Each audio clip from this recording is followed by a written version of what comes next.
رسلز جیسا بندہ وہ یہ بات کر رہا ہے کہ ہر حقیقت ضروری نہیں ہے کہ وہ پوری اس طرح پہنچے اور عقلی طور اور تجرباتی طور پہ ثابت ہو تب وہ اس قابل ہو کہ اس کو مانا جائے، یہ نہیں ہے، ضروری نہیں ہے۔ اس کے بعد وہ کہتا ہے، رسلز کہتا ہے کہ وہ عمر بھر کی اپنی جو تحقیق تھی اس کا خلاصہ بیان کرتے ہوئے وہ کہتا ہے صفحہ نمبر 204 پر، وہ کہتا ہے کہ ایسا نہیں ہے، ایسا استنباط جو ناقابل مظاہرہ ہو، نان ڈیمونسٹریٹیبل انفیرنس نان ڈیمونسٹریٹیبل، جس کو پریکٹیکلی فزیکلی پرفارم کر کے مشاہداتی اور تجرباتی بنیادوں پر ثابت نہیں کیا جا سکتا، یہ معقول ہے، ویلڈ ہے، غیر معقول نہیں ہے۔ یعنی وہ کہتا ہے کہ ایسا استنباط جو عقلی باقی کلیات اور مسلمات کو پورا کرے اور صرف فزیکلی ڈیمونسٹریبل نہ ہو، نان ڈیمونسٹریبل ہو، یہ صرف نان ڈیمونسٹریبل ہونا اس کے رد کرنے کے لیے کافی نہیں ہے، جواز کافی نہیں۔ یہ مذہب کا مقدمہ قائم ہو گیا یہاں سے۔ مذہب کا بنیادی مقدمہ یہ ہے کہ مذہب کے بنیادی جو چیزیں ہیں کہ پہلے عقل کا دخل، پھر اس کے بعد عقل کے بعد ایک وحی کا دخل، کہ جہاں عقل کا معاملہ رک جاتا ہے وہاں وحی کے انسان کو وحی کی ضرورت ہے، وحی کی ہدایت کی ضرورت ہے۔ تو اب وہ کہتے ہیں جی عقل تو ہماری سمجھ میں آتی ہے، وحی کیسے سمجھ میں آئے؟ تو یہ خود ان کے جو امام صاحب ہیں انہوں نے اس مقدمہ کو قائم کر دیا کہ ہر وہ شے جو ناقابل مظاہرہ ہو۔ اب وحی کے کچھ حقائق ہیں نا جن سے اختلاف ہے، ہر شے سے تو اختلاف نہیں ہے۔ وحی کا جو مورل ڈومین ہے اس سے کسی کو اختلاف نہیں، وحی کا جو نالج ڈومین ہے اس سے کسی کو اختلاف نہیں۔ ہاں وحی کا جو اپنا ڈوگماز ہے اور وحی کا جو فکری ڈومین ہے اس سے اختلاف ہے، چونکہ فکر سے آگے مذہب چلتا ہے اور دین کی زبان میں عقیدہ سے آگے مذہب چلتا ہے۔ عقیدہ ہوگا تو باقی چیز قابل قبول ہوگی، عقیدہ نہیں ہوگا تو باقی چیز بھی قابل قبول نہیں ہے۔ تو لہٰذا جب عقیدہ ہی ٹھیک نہیں تو مسلمانوں کے ہاں اس کا باقی معاملات کا بے شک اچھے بھی ہوں اس کا اعتبار نہیں کیا جائے گا۔ تو لہٰذا یہ وہ کہہ رہا ہے کہ ہر وہ شے جو تصور میں تو ہو اس کا استنباط بھی جینون ہو اور عقلی کلیات اور مسلمات پر پورا اترے اور ڈیمونسٹریبل نہ ہو، اس بنیاد پر اس کو رد کر دینا یہ ناانصافی ہے، یہ درست نہیں ہے۔ اور آگے اس نے کہا کہ اگر یہ نہ مانے تو سائنس اور زندگی دونوں کا نظام مفلوج ہو جائے۔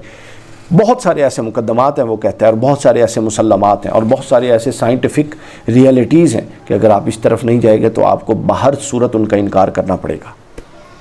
سن لیجیے آگے وہ کہتا ہے، میں اس نتیجے پہ پہنچا ہوں کہ حصی حقائق، فیکٹ آف سینسز جو ہوتے ہیں، فیکٹس آف سینس، حصی حقائق کو اور اس کے ساتھ عمومی طور پر سائنس کی سچائی کو ایک ایسی چیز کی حیثیت سے قبول کر لوں جو فلسفی کے لیے ابتدائی مواد کا کام دے، اگرچہ ان سائنسی حقائق کا سچ ہونا قطعی یقینی نہیں ہے، قطعی طور پہ کوائٹ سرٹن نہیں ہے کہ یہ سائنسی حقائق ٹھیک ہیں، لیکن وہ کہتا ہے کہ ایک اسکالر کی حیثیت سے، ایک فلاسفر کی حیثیت سے میں مجبور ہوں کہ ان کو قبول کر لوں تاکہ ان کی بنیاد پہ آگے ڈیولپمنٹ کا پروسیس ہو اور ان کی جو خوبی اور خامی ہے اور ان کے اندر جو سقیم پہلو ہیں وہ اگلی ڈیولپمنٹس کے ساتھ واضح ہو جائیں گے۔ تو اگر اس بنیاد پر سائنسی حقائق اور سائنسی مفروضات اور تصورات قبول کر لیے جا سکتے ہیں تو پھر وہ مذہبی حقائق جو ایک تسلسل کے ساتھ عقلی معقولات اور مسلمات سے ثابت ہیں اور جس کے رد کی ہمارے پاس کوئی معقول دلیل بھی نہیں ہے، ان کو کیوں نہیں مانا جا سکتا؟ اور ایک بہت بڑی ہیومینٹی اور ہیومن جو فورس ہے اور بہت بڑی مطلب انسانوں کی تعداد جو اس کی قائل بھی ہے، تو ان کو گنجائش پھر کیوں نہیں دی جا سکتی؟ یہاں آ کے الحاد کا پورا مقدمہ دھڑام سے زمین دوز ہو جاتا ہے۔ آگے وہ کہتا ہے یہ حقائق کسی اور تصور کے مقابلے میں اونچا امکانی درجہ رکھتے ہیں، لفظ اس کے ہیں ہائر ڈگری آف پاسبلٹی رکھتے ہیں، یہ جو حقائق ہیں اگرچہ کہ وہ ڈیمونسٹریبل نہیں ہیں، اس کے باوجود وہ کسی دوسرے تصور کے مقابلے میں اونچا امکانی درجہ رکھتے ہیں جو فلسفیانہ قیاس کے لیے حاصل کیا جا سکتا ہے، فلسفیانہ قیاس کے لیے حاصل کیا جا سکتا ہے۔ اب وہ اس تصور کو ایک نئے انداز میں زیر بحث لاتا ہے اور بات کو میں آگے بڑھاؤں گا۔ وہ یہ ہے کہ طبیعیات کے حوالے سے، فزکس کے حوالے سے وہ اس پہلو کو ذہن بحث لاتا ہے اور کہتا ہے رسلز کے اس پہلو کو سمجھا نہیں گیا کہ طبیعیات یعنی فزکس جو معلومات فراہم کرتی ہے وہ کس قدر مجرد ہیں، ایبسٹریکٹ، ایکسیڈنگلی ایبسٹریکٹ، کس قدر مجرد ہیں یہ انسان کو اس قابل کر دیتی ہیں کہ وہ واقعات کے منطقی ڈھانچے کو بیان کر سکے، جبکہ واقعات کی باطنی حالت، انسٹنکٹ جو اس کی ہے، انسٹرنسک کریکٹر جو اس کا ہے، یہ بالکل نامعلوم ہوتا ہے، کمپلیٹلی ان نون۔ یعنی ایک ایسی چیز، یہ جو فزکس کے حقائق ہیں، وہ کہتا ہے یہ آپ کو کسی شے سے متعلق ایک منطقی ڈھانچہ بنانے کا مواد فراہم کر دیتی ہے اور آپ اسے بنا لیتے ہیں اور اس سے ایک تصور، یہ ایک تھیوری بھی بن جاتی ہے، جس کو تھیوریز کہتے ہیں ہمارے یہاں، تھیوری بھی بن جاتی ہے، سائنٹیفک تھیوری ڈیولپ ہو جاتی ہے. لیکن وہ کہتا ہے کہ وہ تھیوری بنانے والا، وہ اس کی جو اندر اصول ہوتے ہیں، وہ اس کی باطن چیز ہے، اس کے اندر حقیقت کیا ہے، ان سے واقف نہیں ہوتا، بلکہ فزکس کے حقائق اتنے مجرد ہوتے ہیں، ایبسٹریکٹ ہوتے ہیں، اتنے ان ڈیمونسٹریبل ہوتے ہیں کہ ان کی بنیاد پر ایک منطقی ڈھانچہ بنایا جاتا ہے جو آگے کئی مراحل سے گزر کے ڈیولپمنٹس کے بعد جا کے کہیں حتمی صورت میں آتا ہے، لیکن جو اس کا اندر ہوتا ہے وہ کمپلیٹلی ان نون ہوتا ہے. اس حقائق کے اندر کسی نے اب ایک فورس بالفرض ڈیولپ کر لی، کشش شکل تھی، اور اب ریلیٹیوٹی کی اس نے، آئنسٹائن نے اور بہت سارے لوگوں نے جو قوانین دریافت کیے. تو آپ کا کیا خیال ہے کہ یہ پہلے دن یہ قانون اس شکل میں تھے جو آج ہیں؟ اور آپ کا کیا خیال ہے جس شکل میں آج ہم ان کو مانتے ہیں، یا آج سے 50 سال بعد اس شکل میں ہوں گے؟ ہرگز نہیں. یہ سائنس کا جو سکیم پہلو ہے، یہ سمجھیے. ہمارے جو کم فہم لوگ ہیں وہ کہتے ہیں کہ سائنس کو اس طرح مذہب کے ساتھ لائے. نہیں، مذہب مقدم ہے، مذہب آفاقی حقیقتوں کا بیان ہے، اور سائنس آفاقی نہیں، سائنس معروضی حقیقتوں کا بیان ہے، مشاہداتی حقیقتوں کا بیان ہے. اور مشاہدہ اور جو آپ کا تجربہ یہ بڑھتا رہتا ہے، کم ہوتا رہتا ہے. اس کی بنیاد پہ اس میں حتمیت اور قطعیت نہیں ہے، انسرٹینٹی ہے اس میں. یہ ڈیولپمنٹ کے پروسیس میں ہے، اور پوری ڈیولپمنٹ کے بعد جس حتمی نتیجے پہ آپ پہنچتے ہیں، مذہب آپ کو پہلا ہی قدم وہاں رکھواتا ہے. اس کے بعد یہ کہتا ہے، اب یہ منطقی ڈھانچے والی بات ہوگی. اس کے بعد یہ کہتا ہے کہ نظری طبیعت میں کچھ ایسا نہیں جو ہمیں اس قابل کر دے کہ ہم واقعات کی اندرونی حقیقت، باطنی حالت کو جان سکیں. ایسا کچھ نہیں ہے جو ہمیں اس قابل کر دے کہ واقعات کی اندرونی حقیقت اور باطنی حالت کو جان سکیں. یعنی باطنی حقیقت کو نہ جاننے کے باوجود ہم طبیعت کی قوانین کو مانتے ہیں. یعنی ایک کوئی فورس ڈیولپ ہم نے محسوس کر لی، دو اجزاء پاس رکھے، انہوں نے ایک دوسرے کو کھینچا یا ایک دوسرے کو دور کیا، تو ہم سمجھ گئے کہ یہ کچھ ایسا موجود ہے، لیکن اس کی پوری باطنی حالت کو ہم نہیں جان سکتے. کئی تجربات کے بعد ہم ان قوتوں کو ایک خاص ضابطے میں لاتے ہیں اور ان کو استعمال بھی کرتے ہیں، مگر ان کی حقیقت، ان کی اصل باطنیت یا ان کا اصل جو ان کے انر میں کیا ہے، اور ان کے اس کے علاوہ دیگر استعمال جن استعمالات میں موجود ہے، اس سے ہم ناواقف ہیں. مثلا آپ دیکھیے، اس وقت ایک انرجی کے ٹیکنالوجی کے ڈیولپمنٹ کا دور ہے. کوئی ایک فورس لے لیجیے، آپ کا کیا خیال ہے کہ جو مثلا کوئی ایک فورس اس وقت جتنے معاملات کے لیے استعمال کی جا رہی ہے، کیا یہ آج سے 50 سال بعد اتنے ہی معاملات کے لیے استعمال ہوگی؟ نہیں، اس کے اور بھی استعمالات سامنے آئیں گے. لیکن حقیقت یہ ہے کہ ابھی تک اس کے جو استعمالات سامنے آ چکے ہیں وہ یہ ہیں جس سے ہم فائدہ اٹھا رہے ہیں. یعنی یہ کیوں ایسا ہے؟ یہ اس لیے ایسا ہے کہ ہم اس کی باطنیت اور حقیقت اور انر جو اس کے اندر اس کی انر کریکٹرسٹکس ہیں اس کا نہیں علم. انر کریکٹرسٹکس کا علم ہوتا تو ہمیں پتہ ہوتا کہ اس سے تو یہ کام بھی ہو سکتا ہے، یہ بھی ہو سکتا ہے. وہی ایک چیز جب آج سے دیکھیے 50 سال 100 سال پہلے بجلی بنی تھی تو کیا وہ اس فارم میں تھی؟ جب ریڈیو بنا تھا تو کیا وہ آج کی فارم میں تھا؟ جب ٹی وی بنا تھا تو کیا وہ آج یہ ٹیبز اور اس فارم میں تھا؟ نہیں. لیکن اصول ان کا وہی تھا. دیکھیے اس کے اندر چونکہ ان کی باطنی حقیقت سے وہ آگاہ نہیں تھے تو لہٰذا تجربات کے ساتھ ساتھ وہ اس کو ڈیولپ کر رہے ہیں. یہ اہم نقطہ ہے اور سمجھنے کی ضرورت ہے.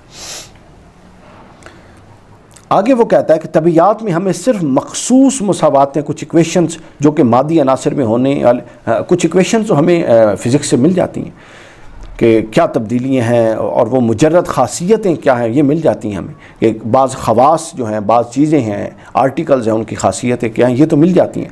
مگر حقیقت میں وہ چیز کیا ہے اور اس مادے میں جو تبدیلی ہو رہی ہے وہ تبدیلی کیوں ہو رہی ہے، کہاں سے ہو رہی ہے، وہ جزوی ہو رہی ہے، کلی ہو رہی ہے، طبیعیات اس حوالے سے خاموش ہے. طبیعیات کا طالب علم اگر آج یہ جاننا چاہے تو وہ خاموش ہے. ہاں یہ ممکن ہے کہ آج سے 50 سال بعد آج کا کیا ہوا سوال حل ہو جائے. تو آپ کیا سمجھتے ہیں کہ مذہب اور الہامی کتب، آسمانی کتب جو اللہ کی طرف سے آئی ہیں، وہ اتنی کمزور استدلالات پر قائم ہوں کہ آج ایک چیز قائم ہے اور کل قائم نہیں ہے، اور آپ کہتے ہیں آج اس بنیاد پہ وہ اس کو ہم ثابت کر لیں؟ نہیں، وہ اصول پر ثابت ہوگی، وہ منہج استنباط اور استخراج پر ثابت ہوگی. سائنس ناقص شے ہے جو ڈیولپمنٹ میں ہے، عقل ڈیولپمنٹ میں رہتی ہے ہمیشہ، لیکن وہی ڈیولپمنٹ کے پروسیس سے پاک ہے. یہ الٹیمیٹ چیز ہے، انتہائی غائی چیز ہے، جس سے آگے کوئی اس کی کوئی میچور فارم نہیں، یہ اپنی آخری شکل میں ہے. اسی طرح رسل جب اپنی مارکت الآراء کتاب مائی فلوسافیکل ڈیولپمنٹ میں جاتا ہے، اس میں ایک باب اس نے قائم کیا، مائی فلسافیکل ڈیولپمنٹ میں، کہتا ہے نان ڈیمونسٹریبل انفیرنس یہ ایک باب ہے کہ وہ ناقابل مظاہرہ استنباط وہ چیزیں، وہ تصورات، وہ حقائق جو کسی بھی ڈومین سے ہیں، مذہب ہے یا وٹس ایور جو بھی ہے اس ڈومین سے ہیں، اور وہ ناقابل مظاہرہ ہیں، ڈیمونسٹریشن ان کی پریکٹیکل نہیں ہو سکتی۔ اگر آپ سے کوئی کہے کہ ثابت کریں تو آپ اس کو محسوس بنیادوں پر، ٹھوس بنیادوں پہ، اپنا مادی بنیادوں پہ ثابت نہیں کر سکتی۔ اس پورے کو بیان کر کے اس نے کہا ہے کہ یہ چیز قابل قبول ہے، اس کے باوجود کہ اس کو مادی بنیادوں پہ ثابت نہیں کیا جا سکتا۔ اس کے اپنے لفظ سن لیجئے، صفحہ نمبر 207 پہ اس نے لکھا "There is no such claim to certainty as has too often and too uselessly been made by rash philosophers"، کہ اس قسم کا دعویٰ کرنے کی گنجائش نہیں کہ ہمیں صداقت کا یقینی ذریعہ معلوم ہو چکا ہے، جیسا کہ اکثر بے فائدہ اور جلد باز فلسفیوں نے بات کر دی ہے۔ یعنی وہ کہتا ہے کہ ہم یہ سرٹینٹی کی طرف ہم نے نہیں جانا، یعنی ہم چھوٹی سی چیز دیکھیں اور اس کے ہم دعویٰ کر دیں کہ دیر از نو سچ کلیم ٹو سرٹینٹی، کہ اب آپ اس پر پختہ یقین کے ساتھ آگے، ایسا نہیں ہے۔ تو جب آپ پختہ یقین کے ساتھ نہیں آئے اور آپ بے شمار سائنسی، سائیکالوجی سے متعلق، نفسیات سے متعلق، مطلب حیاتیات سے متعلق، کسی بھی انسان کے شعبے سے متعلق تصورات کو مان سکتے ہیں اور ان کو تسلیم کر سکتے ہیں نتائج دیکھنے کے لیے، تو آپ مذہبی حقائق کو کیوں نہیں تسلیم کر سکتے اس کے نتائج ظاہر اور باطن میں دیکھنے کے لیے؟ اس کے بعد وہ آگے یہ کہتا ہے کہ رسلز کے پاس ایک طرف تو صداقت کو جاننے کا یقینی ذریعہ نہیں، یا میں بتا رہا ہوں، اور دوسری طرف وہ حقائق سے متعلق تشکیک کو نفسیاتی حیات کے لیے ناممکن سمجھتا ہے، کیونکہ نفسیاتی حیات تب ہے جب آپ تشکیک سے دور رہیں گے۔ اب اس کے بعد دو رستے ہیں، یا اپنے اصولی موقف کہ تشکیک نفسیاتی طور پر جائز ہی نہیں، اس سے دستبردار ہو جائے، یا صداقت کو جاننے کا سائنس اور عقل کے علاوہ کوئی ذریعہ تلاش کرے، اور وہ ذریعہ صرف اور صرف دین اور مذہب ہے۔ دیکھیے وہ اپنے اس نظریے سے دستبردار ہونے کو تیار نہیں ہے کہ تشکیک، نفسیاتی تشکیک جائز ہے، اس کو وہ نہیں مانتا۔ وہ کہتا ہے تشکیک جو ہے یہ ممکن نہیں ہے، امپاسبل ہے تشکیک کے ساتھ زندہ رہنا۔ پھر دوسری صورت یہ ہے کہ اگر تشکیک کے ساتھ زندہ بھی رہنا پاسبل نہیں ہے، تو پھر تشکیک کو رفع کرنے کے لیے جو ذرائع ہیں وہ عقل ہے، اور وہ اس کے پاس ہے اپنا نیچر اور عقل، یا جس کو سائنس کہہ لیں دوسرے لفظوں میں محسوس۔ یہ دو اس کو مطمئن نہیں کر پا رہی، تو کیا دروازہ نہیں کھولنا چاہیے کہ ایک تیسری چیز کا، کہ چونکہ آپ اس پر یقین ہرگز نہ لائیں مذہب پر، لیکن آپ ذرائع علم کے طور پہ جب ایک پر اعتماد کر رہے ہیں اور اس پر تجربات کر رہے ہیں، آپ دوسرے کو لے رہے ہیں، آپ تیسرے کو لے رہے ہیں، تو کیا بنیاد ہے کہ آپ چوتھی کو نہ لیں؟ اس کی بنیاد تعصب ہے۔